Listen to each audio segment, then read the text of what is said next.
निम्न में से कौन सा समीकरण द्विघात समीकरण नहीं है? हमारे पास चार ऑप्शन ए, बी, सी और डी। इनमें से एक ऐसा समीकरण है जो एक द्विघात समीकरण नहीं है, तो वो है ऑप्शन नंबर डी। ये एक द्विघात समीकरण नहीं है, और वो क्यों नहीं है इसको मैं सोल्व करके दिखाऊंगा। ये समीकरण मैंने यहाँ पे उतार रखा है, इसको मैं अब सोल्व करूंगा और बताऊंगा कि क्यों ये एक द्विघात समीकरण नहीं है। तो अब यहाँ पे ध्यान से देखिए, यहाँ पर एक फॉर्मूला लग रहा है, ध्यान देखिए, ए प्लस बी का whole square, A plus B का होल स्क्वायर। तो यहाँ लग रहा है ए प्लस बी का होल स्क्वायर क्या होता है, A square plus B square plus 2ab। ठीक है, तो इस फॉर्मूले को हम इसमें रखते हैं। एक्स स्क्वायर हमारा ए है और 2x हमारा b है। तो अब हम क्या करेंगे, यहाँ पे a का स्क्वायर, a क्या है हमारा x का स्क्वायर, x का स्क्वायर कर देंगे। देखिए x का, ये तो हमारा ये था और ये जो स्क्वायर है ये फॉर्मूले का है। ठीक है, अब इसके बाद क्या करेंगे, प्लस b का स्क्वायर, b क्या है हमारा, b है हमारा 2x, 2x का हम क्या कर देंगे स्क्वायर प्लस 2ab, 2 ये वाला बीच में कुछ नहीं है तो गुणा है। ठीक है, गुणा a क्या है हमारा, a है हमारा x स्क्वायर और b क्या है हमारा 2x। ठीक है, अब उसके बाद क्या है, बराबर x स्क्वायर, बाकी ये आपको a से ही उतार लेना है।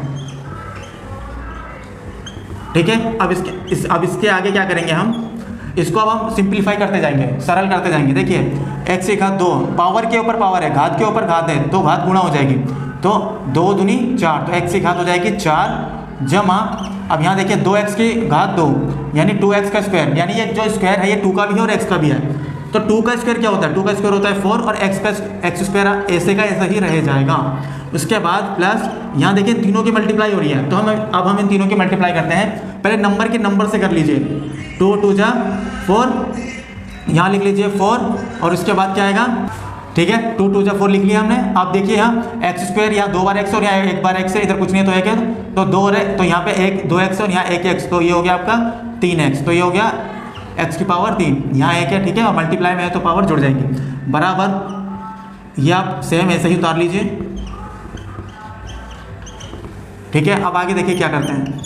अब हम आगे क्या करेंगे, ये जो राइट हैंड साइड पर जो भी है नंबर और ये चर अचर पद जो भी है, इसको हम यहाँ लेफ्ट साइड पर लाएंगे। एक्स स्क्वायर, इसको हम ऐसे उतार लेते हैं, जमा 4x की घात 2 जमा 4x की घात 3। अब इसको जब राइट हैंड साइड वाले इनको जब हम यहाँ लेफ्ट हैंड साइड पर लाएंगे तो साइन चेंज हो जाएंगे इनके। तो ये हो जाएगा आपका प्लस का एक्स स्क्वायर है, माइनस का एक्स स्क्वायर हो जाएगा आपका, माइनस का एक्स की घात 4 हो जाएगा आपका। ठीक है, इसके बाद प्लस का 3 है, ये माइनस का 3 हो जाएगा, और ये प्लस का 4 है तो ये माइनस का 4x स्क्वायर हो जाएगा। ठीक है, तो ये जब हम किसी भी राइट हैंड साइड वाले नंबर को या पद को लेफ्ट हैंड साइड पर लाते हैं तो साइन चेंज हो जाते हैं। ठीक है, और बराबर आपका क्या लगेगा 0। उसके बाद अब देखिए अगर कुछ इसमें हो रहा है कि सोल्व हो रहा है तो कर लें, और कुछ कट रहा है तो उसे काट दें। देखिए प्लस का x की घात 4 है, यहाँ प्लस की x की घात और ये माइनस का की घात, तो प्लस माइनस माइनस, तो ये इससे ये कैंसिल हो जाएगा। अब हमारा क्या बचा, प्लस के 4x की घात 2 है, ये माइनस के 4x की घात 2 है, तो ये भी कैंसिल आउट हो जाएंगे। अब हमारा बचता क्या है, 4x³ माइनस 3 इजिकल टू में 0।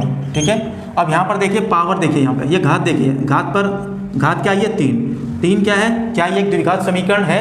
क्या ये द्विघात समीकरण तो जो होता है उसकी घात तो 2 होती है, या लेकिन यहाँ पे घात 2 आई 3, तो इसलिए ये एक द्विघात समीकरण नहीं है। ठीक है,